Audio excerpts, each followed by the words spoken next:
There we go. Hi guys, Nick's on. Hello, everyone that's already joined us. I can see numbers starting. I'll keep an eye on time. It's 3 p.m., but I'll give it another 30 seconds or so. We've got quite a few people joining us from different countries and different time zones today, and with the bandwidth required, I don't want anybody to miss out. Numbers are there or thereabouts. And slowing. Okay, cool. We are at 3:01, so I will crack on. Good morning, afternoon, evening to everyone that's joined us today. Thank you very much and welcome to our webinar, From Insight to Action, Improving the Student Payment Experience. My name's Dino Leo. I'm Director of Education for Europe here at Convera. For those that have just joined, I'll just go over housekeeping. First of all, you'll notice your lines are muted and your cameras are switched off. That's just to reduce bandwidth and hopefully minimize the chance of technical disruptions during the session. We're recording the session. It'll be available and shared in the next 24 hours. Please do use the Q&A button on the control panel to submit your questions, comments, or if you've got any technical issues. Our team's here to assist you. They'll be keeping an eye on the questions. Because of time constraints, we might not get to answer all the questions. So if you ask one that we don't get to answer live, we'll reach out to you after the event in order to provide you with an answer. You should also be able to see a resources tab on the control panel at the bottom of the screen, where we have shared or will be sharing links to our blogs, podcasts, and a brief survey for you to give us feedback on today's session. So with me on today's call, I have Nicola Bennett and Erin Pendleton from our product team and Marissa Gabelloni from our customer care team. So if you guys could please go ahead, introduce yourselves and tell the audience a bit about your role and experience here at Convera. Over to you first, Nick. Yeah, sure. Hi all. Thanks for taking the time to join the webinar today. My name is Nicola Bennett and I am the Global Product Director here at Convera for Education. I have been with Convera for probably 10 years now, with the majority of the time spent in the education space. Delighted to be joining today to share some of the work my team and I have been doing and what our plans are for 2024. So I'll pass the baton on to Erin. Hi everyone, my name is Erin Pendleton and I'm a product manager that supports our education vertical. I'm based out of US, Colorado, Denver, and I've been with our company going on 4 years now, and I'm really excited to review our most recent research study findings with you all today. Over to you. And hi, I'm Marissa Gabelloni. I'm a service delivery manager at Convera in our Peterborough office. I've joined Convera in September last year and worked directly in the education space. Whilst I am new to Convera, I've got over 10 years experience in financial services, specifically the card payment industry, and I'm excited to join you all today. Thanks for having me. Thank you very much, guys. So today we're going to cover 3 key topics and then open it up to some questions from you. First of all, I'm going to briefly update you on where we are in our journey as an organisation. Then Erin and Nick will talk you through the outputs from our recent round of student research and explain how that's fed into our exciting 2024 roadmap. Finally, you'll hear from Marissa, who will take you through how the work we've done is already helping us resolve more queries more accurately and faster than ever before. So before we get into the meat and drink of the session, I just wanted to take the chance to talk you through where we are as an organisation as a whole.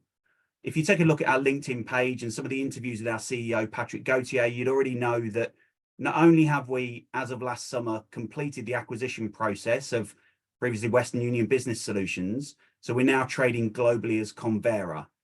This, thanks to our enormous license strength, was an enormous piece of work, but it now puts us in a position for the first time ever of being an independent company focused 100% on moving the landscape for international payments. On top of that, and in record time, we moved our entire business onto the cloud, leveraging AWS infrastructure will allow us to now rebuild and modernize all of our product and payment systems. And as if that weren't enough, we completed all that work while simultaneously having our biggest year ever, particularly in the education vertical, and processing up to $1 billion a day. So, Erin, can you share some insights from the product-led research that your team conducted late last year? Yep, absolutely. Thanks, Dino. So in Q4 of 2023, I got to spend some time speaking with students from across the globe, many of which attend universities that are represented on this call. My plan for today is to step through our research process, share our key findings, and then Nick will round it out by highlighting how our roadmap considered these insights for 2024. So before we jump into the findings, I'd like to quickly review the core objectives of our research.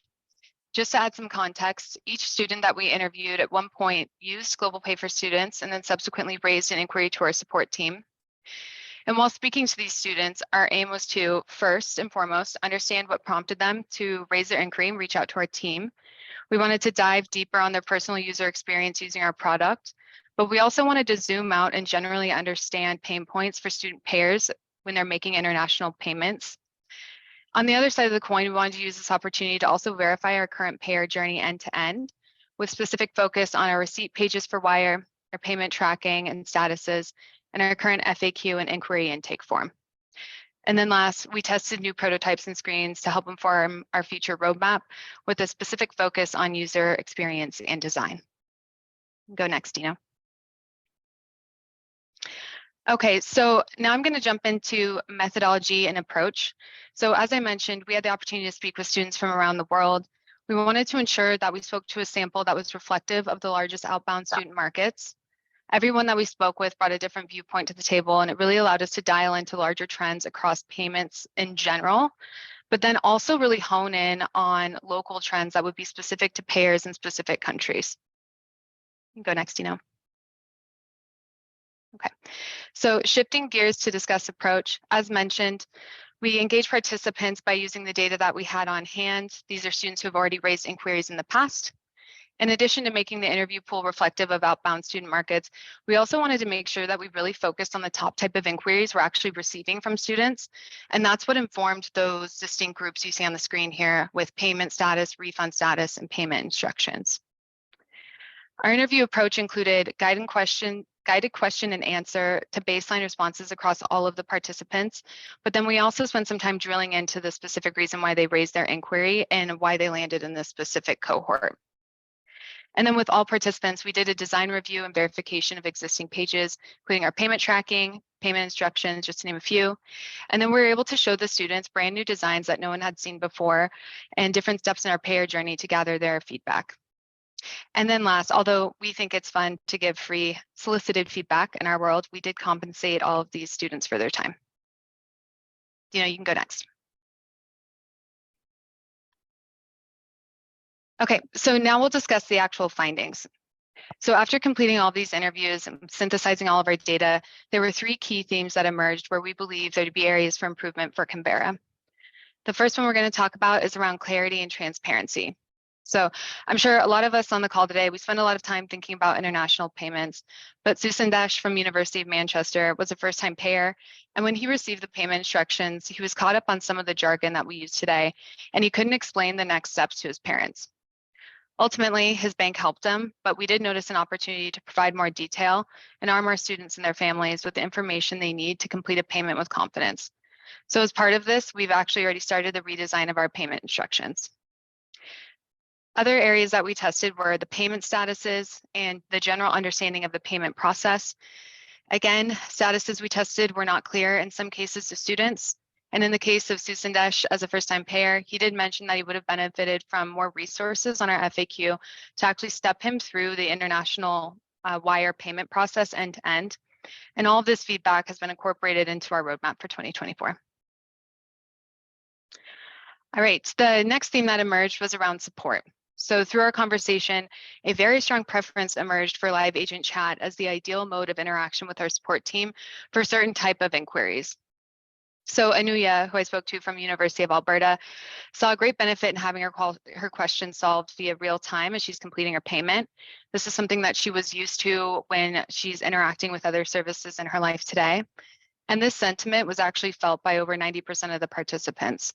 So live agent chat has become a key feature on our 2024 roadmap. All right, and our final theme is discoverability. And what we mean by this is the ability for students to actually find the answer to their questions without reaching out to our support team.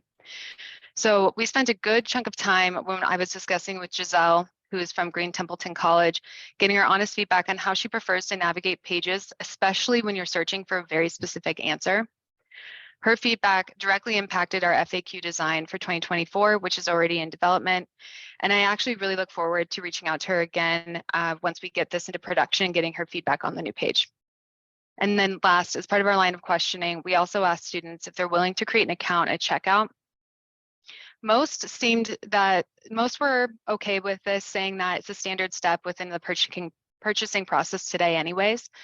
And one student even shared that their inbox is overcrowded and they would actually prefer to have one central place that they could go to so they could look up the status of their payment, their historical payments. And this helps inform an already built assumption of the benefits of student accounts for users at checkout. All right, Dina, that rounds out the update. Yeah, so, we appear to have lost the headlines here in the holding slides, but we'll continue on. So what was your biggest learning from the research, Erin? That's a good question. Outside of just generally really enjoying the time I got to spend with these students, my biggest takeaway was how important context is throughout the entire user journey as students are making their payment. I think as a product team, we have to continually challenge our assumptions on how users navigate international payment process, so we can make sure that we are creating frictionless payment experiences that have the right detail at the right time so that they can make a payment without issue. Cool. And Nick, more broadly, is formalized user research something that we're going to be doing on a more regular basis now? Yeah, absolutely. So continuous user research, especially with students, is critical for informing us of our blind spots and biases. There's no better way for us to kind of continue to build great products than by talking to our users, and in this case, our students. We have done a lot of user research in the past, but I would say this research was the first we've done in terms of scale. So just the number of students we interviewed, the qualitative and quantitative aspects, such as like the number of questions we asked and the time we spent with each student trying to understand where they were and how they thought. And each interview was 60 minutes long, just as context there. And then I also would mention the depth. So there was a huge diversity in the questions. We weren't just targeting really specific questions. We had a lot of questions we wanted to ask. So a deeply qualitative and quantitative study. And we are definitely going to test, kind of as Erin mentioned earlier, the new designs that we've come up from the initial feedback, put them in front of these students again to re-engage them. And this enables us to really stay attuned to, their evolving needs and behaviors. And I'm speaking specifically in the education space, but as we look at Convera more broadly from a product perspective and all the modernization that we're doing, a huge number of research has been, and people have participated in research to make sure we're on the right track as we modernize as well. So definitely in the sector and in what I work in day to day, but also more broadly as well across our business. Fab. So it's great to hear that we're putting so much research into our roadmap. So let me go back into the show here. Nick, do you want to now explain to us how all that feedback has actually impacted our business and what we're doing moving forward? Yeah, sure. Let's jump in. I can see you sharing screen, so we're good to go. So I've prepared just these 3 slides here, like now, next, and later. Just want to quickly quantify before we jump into the actual content on these slides, just a few things. So now includes features we've already delivered this year and features in current development. Next is more categorized as features we're already sort of working on, but some items that may be yet to be picked up. And later is likely Q4 and beyond, but for some of those features, we are already doing the research and gathering the requirements. And also, just before I kind of crack on, we are going to share these 3 slides with you over email after the webinar, so no need to be scribbling down stuff. You're going to get these slides as you see them on screen today. So with that, let me jump into the actual features of our plan for 2024. So we're on the now slide, which is, as I said earlier, some content that features that have already been delivered and some that will be imminently delivered. So the embedded payment solution, which is, let me just give you a quick overview. It basically is a way for you or your institution to fully embed Global Pay for students within your own web pages in a little wee kind of microservice sort of box. So it's nice and small, nice and neat, and would fit into your payment flows. Mention white labeling there because you can change the fonts, colors, buttons, etc., to be far more kind of aligned with the themes, the branding themes of your own institution. So when the student is making their payment, they're not leaving as they see at your institution's website. And this is definitely like a really big theme that we're seeing. And so a lot of work was done on this on embedded payment solutions last year, and we're now kind of in our pilot now. So that's the embedded payment solution. We also have done quite a bit of development work to enable new currency payout options for our US loans customers. Perhaps not so relevant to our US participants today, but certainly to our Canadian and UK clients on the call.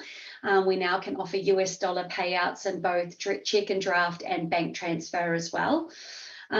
Student inquiry tracking, we have a web form now, which we'll go into in a bit more detail later on.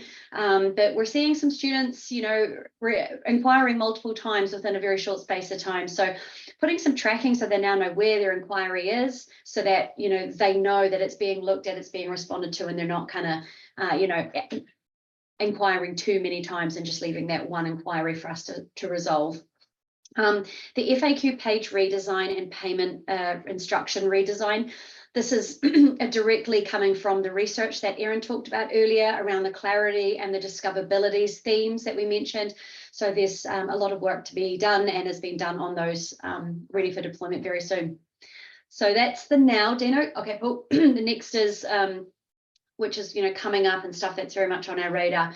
So payment and refund tracking enhancements. Look, still 50% of the students who are ringing up or emailing are saying, hey, where's my payment? So we're really trying to combat this in the best way we can. And this was also a focus of the research.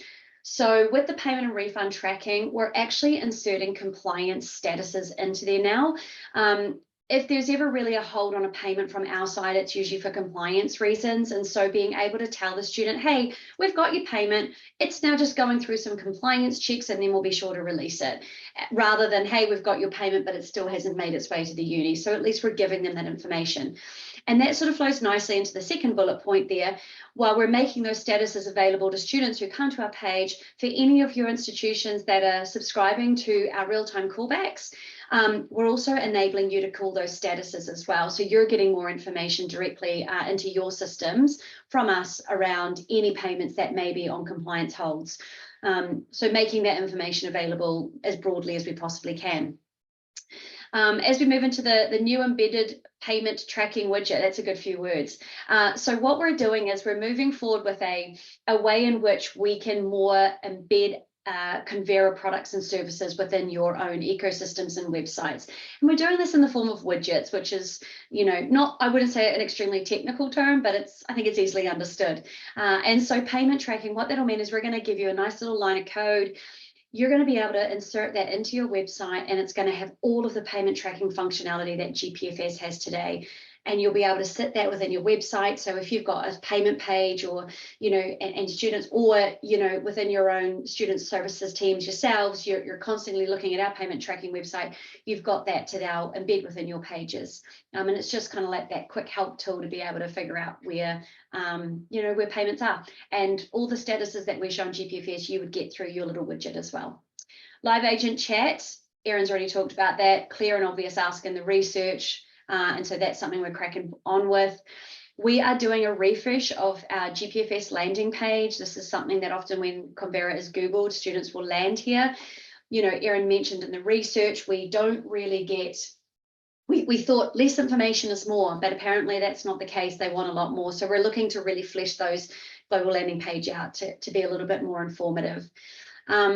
Multi-channel engagement with Convera.com. So, Global Pay for Students is one place people will come to learn about us, but so is Convera.com. And when we looked at the analytics on Convera.com, more than sort of 45% of the traffic coming to Convera.com is clicking on the Education Resources tab. So we want to really beef up that section of our website as well. And so we're doing a lot of work with our Convera.com team to be able to put a lot of what we do on Global Pay for Students functionality and feature-wise into Convera.com as well. We're always focusing on network. That's never really anything that goes away. So good news here on the Indian front, we are increasing the limit of our bank account for the INR payments, which is the online payment channel we have. It's currently 10,000, that's upping to 25,000, and that'll cover about 85% of all flows that we get through from India. It's obviously still some that come in above that, but the majority of the flows will be covered with this increased limit. So that's super exciting. And then also optimizing the Klarna security. Klarna is a payment option that's really popular in Europe and the UK. And they've asked us to do some enhancements to the API for security reasons, which of course we say yes to. And then that should also have a positive impact on the student as well. So those are some things that are happening. And then later, which is really exciting, and this is some of the research we're doing right now, guys, is we heard the research, we want a student login, says our students, so that's what they're going to get, and that'll be coupled with a student account. And we have to do that first because we really want to introduce recurring credit and debit card payments. That's on our roadmap now. And so in order for a student to kind of configure, the installations, then we need that student account and login. So those are two big things coming probably closer to Q4. We talked on the previous slide about an embedded payment tracking. We're also getting an embedded help center widget, and that's got all of the information that you guys might need to install on your pages. Rather than you creating the page yourself, you can just install that widget and it gives you all the information in your sort of themes and colors that you might want to share with a student. And then we have other network options, the American Express, and probably a little more exciting is the Nigeria. This is a labor of love, Nigeria. I don't think there's probably a few other choice words I could use to get this live, but NGN is an interesting one. We are working with a partner at the moment. We're in pilot. We've had a number of successful transactions flow through. We don't have confidence in the scalability of this at the moment, though, so we're keeping the pilot ticking on and trying to work with this partner in Nigeria to support. There's another option we're looking at in Nigeria. So I will say we don't really ever put our tools down on Nigeria. It may feel like we're never really coming up with things, but believe you me, there's a lot of work going on in the background. It's just an extraordinarily difficult country to try and get that off the ground. So, but that's definitely something we aim to kind of scale and deliver this year, and it's looking really promising. Nice. I think that wraps up the now, next, later. Absolutely, yeah, lots to do. Yeah, lots of interesting stuff in there, but the thing that we've all been working really hard on, the team are super excited about, and we've got both partners and clients working on at the moment in actually implementing, is the embedded payment solution. So do you want to tell the audience a little bit more about what we've done there? Yeah, absolutely. So like I sort of mentioned at the start, this is probably our flagship product for the year. We spent a lot of time developing this last year, like months and months actually, which, has come to fruition in a really cool way. So I'll just kind of reiterate, but this embedded payment solution, like I said, it enables partners, institutions, marketplaces to basically embed Global Pay for Students within their own web pages, so students can complete their payment without being redirected to Global Pay for Students via web service or any other means that happens today. It's one line of code for you guys to implement. We really are aware of the limited IT resourcing that universities, and colleges have. So we wanted to make that as easy as possible. So one clean line of code for you guys. We've got an implementation team that will work with you to support with the implementation. And I think for the students making the payments, it's important to note there is no change in feature or functionality. They will get all the payment options that they get on Global Pay for Students today through the embedded payment solution. And that includes credit cards. So for those unis that are enabled with, credit and debit card, they are also available through the embedded payment solution. So we're currently in pilot with a partner in Australia right now, with a view of wrapping that in May, and then scaling far more widely across our client base. So this is a bit of a sneak peek. I want you guys to know that it's coming and you're definitely going to hear more about it. And then for our UK-based clients, more just an FYI, this is currently being integrated with Tribal. They're doing the work at the moment. It's a great partnership there. And we're in active talks with our partners in Canada and the US to be integrating this in a similar way. So more to come here for sure. I hope that's enough, Dino. Yeah, absolutely. So Nick, before we move over to speaking to Marissa to discuss how sort of directly we are now looking at sort of communicating with students, you mentioned there's some updates on how students raise inquiries with us, how we manage them. What prompted the change? Because it's a fairly radical departure, right, from Outlook to a web form. Yeah, it is. It's not small. No.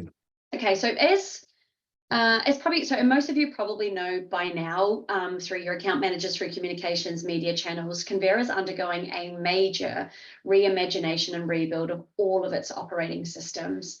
So not only are we upgrading our infrastructure and technology solutions, as Dino talked about earlier, we're now fully cloud native on AWS. We're also reimagining how we service our customers and our product users, and that includes students, right? So as part of this, Convera has now built its own proprietary, internal inquiry management system where various products, including Global Pay for Students, can simply feed information into. And so therefore, in parallel to that being developed, as part of our modernization program, it was a fairly easy and organic decision to develop a web form on Global Pay for Students to enable students to make inquiries. And that's now live. And actually, it has been since August of last year, for those of you that don't know. So it's new, but it's not insanely new. The cool thing is we've got data now because we've been using it for 7 or 8 months. So now what happens is all the information the student shares, it's automatically organized and available for our global student support teams to enable them to be able to respond to inquiries more efficiently, more effectively than ever before. So that's kind of an overview of how the modernization is really starting to hit the education vertical. There's a ton more to come in the next 2 years, but definitely this is probably the first step, Dino. Awesome. So Marissa, can you now see the slides again? Yeah. Excellent. So Marissa, I know you obviously work alongside the student support team and our clients as well. It'd be great to hear more from you about those early wins and the positive impacts that this change has had on students who've made an inquiry.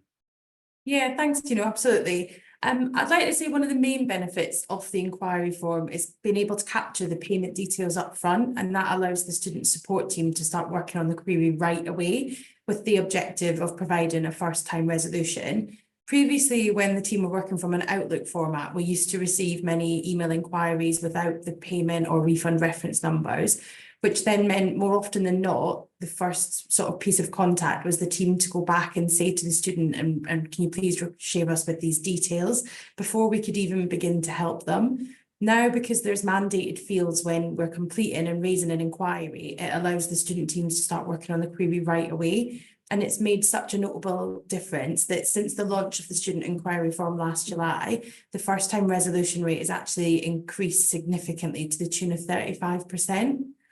Along with this, our new platform also allows for all previous communications and attachments to be captured in that one case, and that creates a more efficient management for inquiries end to end. This has then supported a reduction in the average number of exchanges that it requires to resolve queries by 50% as well.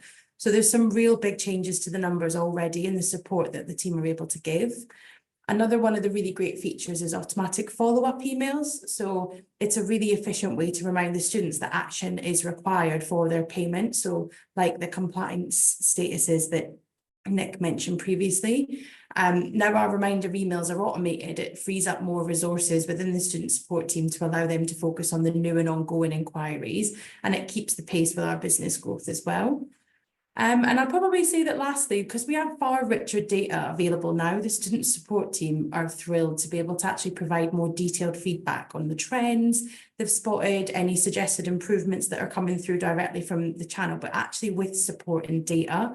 And then they can feed this back to Erin and Nick and the teams, and then it really helps into those deep dive analysis that we've spoke about, to then continuously evolve and improve that student experience. Fantastic. Thank you, Marissa.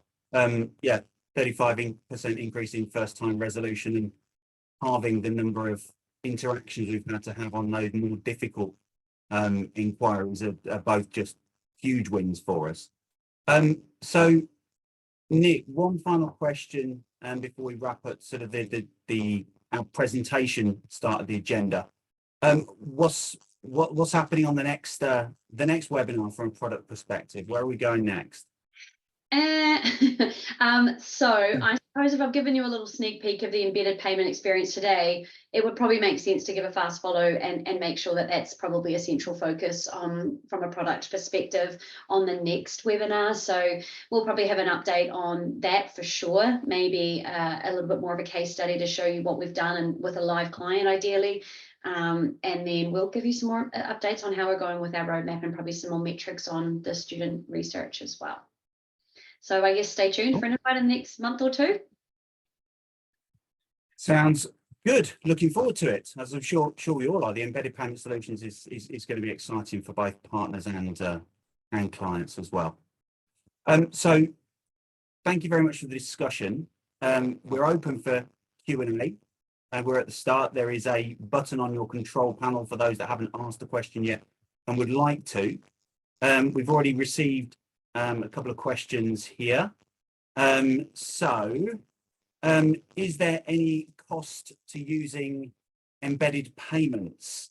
Yeah, I guess we could all just as one shake our heads and go, no, absolutely not. No. It's a huge piece of work for us to have built, but the benefit for both you guys so for you guys, more students will use our service, therefore you get more of the reconciliation benefits, more happy students. For us, we have more foreign exchange volume going through our portal, and for your students, they get a more unified payment service that will give them that extra confidence, that extra feeling of security that they're making a payment in the way that the university expects and it wants. But costs, no, absolutely not. It's a benefit for everybody all the way around, so we didn't feel the need to put it in as an additional cost, unless whoever asked that question is desperately keen to pay some additional. Always open to that. Right. So, crikey O'Reilly, that is a long question. Next one. It's great to hear about the research you've been doing with students. This is vital. Can I ask what steps you'll be taking with HE providers to enhance the back end of the Convera systems and how these are delivered to us? Are you planning on delivering a more user-friendly dashboard or similar for payment tracking, refunds, and queries so that we can better support our students when they come to us for resolutions? They appear to be two sort of separate questions. So enhance the back end of the Convera systems and then user-friendly dashboards. Nick, you're off mute, so you're up.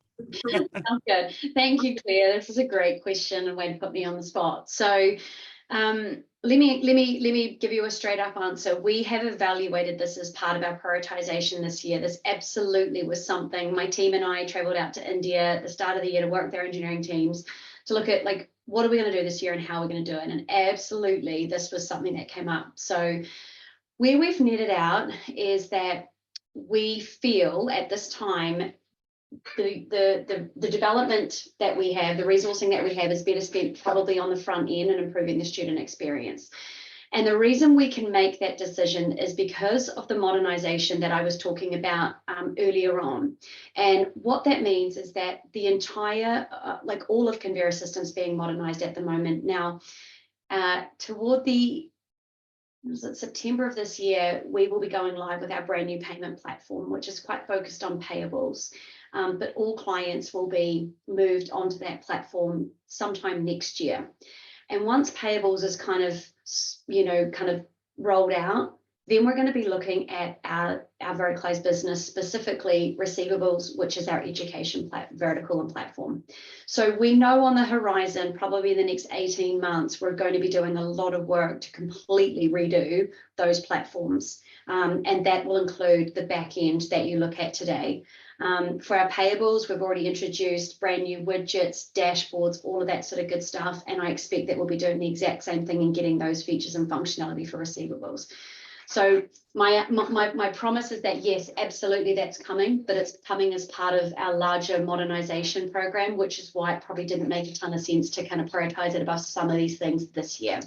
So I hope that answers your question, that yes, it's on our radar. Yes, we're doing it. Yes, we'll be looking at it. And we will be running a lot of research on this as well, reaching out to users who use these platforms daily. Claire, you've volunteered yourself to be on that list of participants. So are you planning more dashboard? Yes. So as I said, all of that stuff is definitely coming. I hope that answers the question. If not, Claire, let's sync and I can definitely talk to you a little bit more about it. Erin, did you have anything else to add? I feel like I've answered that, but just want to make sure. No, I feel like you covered that very well. I actually just got a ping on the side that Dino may have lost his microphone, so I'm going to take over the Q&A section and start asking the questions. So the next one that we have is, you mentioned students being able to log in. Does this mean that the student would need to upload their ID or similar in order to register? And will this be mandatory for all students? So I think I can take a stab at this question. When it comes to the student account and the login, first, when it comes to uploading their ID or registering, the way we are currently looking at this is the minimal amount of information that they would need to provide to actually establish an account. So that would be the general feedback that you need for actually opening an account, like your email, your name.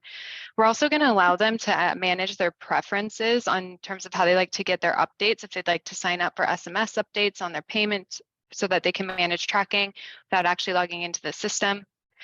It's not going to be, and the way in which we want to approach this, similar to how we are making this a theme to our entire product roadmap, is with research.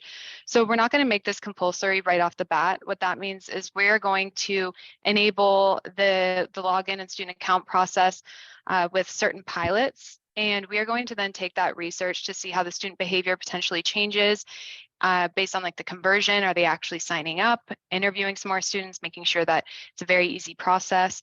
And based on their feedback, that's going to be the information that we use to then scale the student account program to the larger market. Awesome. Nikki, do you want to add to that? No, I was going to say spot on. And again, as part of our strategy meetings early this year, there was a fierce and hot debate about all of this stuff. So it's really on point, this question, because you don't want to impact the student experience. You want to enhance it. You don't want to cause more points of friction. And so all of that stuff we're looking at, and as Erin said, through the testing and learning and the piloting, we'll get to a point where we feel we've got a scalable model. So no, I think you've spoken perfectly, Erin. Great. So we have one more question on the list right now. It is, hello, thank you for the presentation. Will there be any PCI responsibilities for unis with the embedded payment solution? Yeah, let me take that. So the answer is no more than what you have today. So if, depending on what your PCI position is today, that won't change. So if you're embedding Global Pay for students through the embedded payment solution that we've talked about earlier, and I can maybe go into this in a lot more detail, perhaps on the next webinar, because I know that this is a really hot topic. There is going to be no more additional obligations. We own well, not we, but our credit card provider owns the PCI data. It is input directly into their systems from Global Pay for Students. And even when the student is inputting it through the embedded payment solution, it's still going directly into our Acquires PCI container. And so it doesn't touch us and it doesn't touch yourselves. So there is nothing more than what you do, or than what you may already do today. And each university has a slightly different take on it. So I can't sort of say specifically, you'll have to do this SAQA or this SAQD or anything like that. But we have got an InfoSec team and someone who works who just does exclusively PCI here. And if there's any cause for concern or anything, he's very well experienced and would be very happy to, dig into this a bit deeper and explain that. So yeah, I hope that kind of puts your mind to rest. All right, thank you, Nick. That summarizes the questions that we have open right now.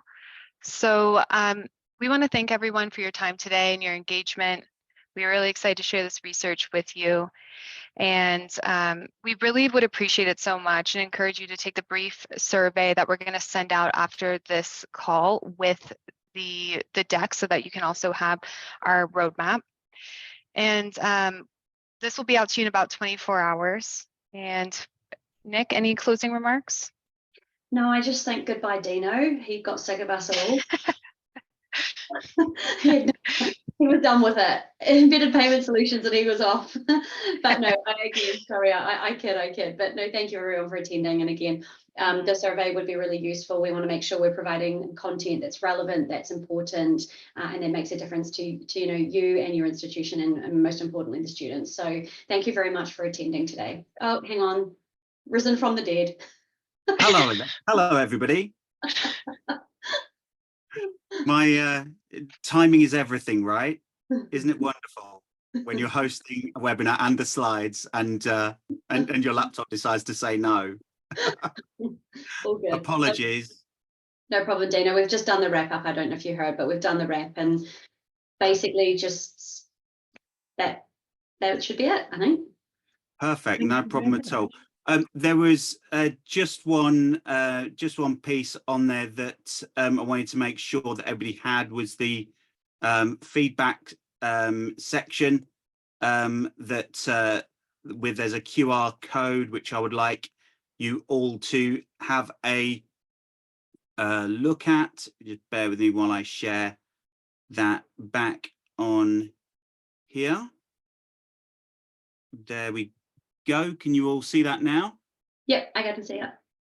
Excellent. Yeah, so apologies for the slight technical hiccup there, but you only missed out on me. I think all the questions got answered that needed to be answered. Thank you everyone so much for your time and engagement today. There was an enormous number of people on the call and have all stayed on as well, so it's really appreciated. Really encourage you to take a brief survey. As shared earlier, we'll share a recording of the session. We'll share roadmap slides in the next 24 hours. But that's all from us. I'm going to go and throw my laptop out the window. Have a lovely afternoon, evening, and morning to you all. Thank you all. Bye all. Thank you. Cheers all. Bye-bye.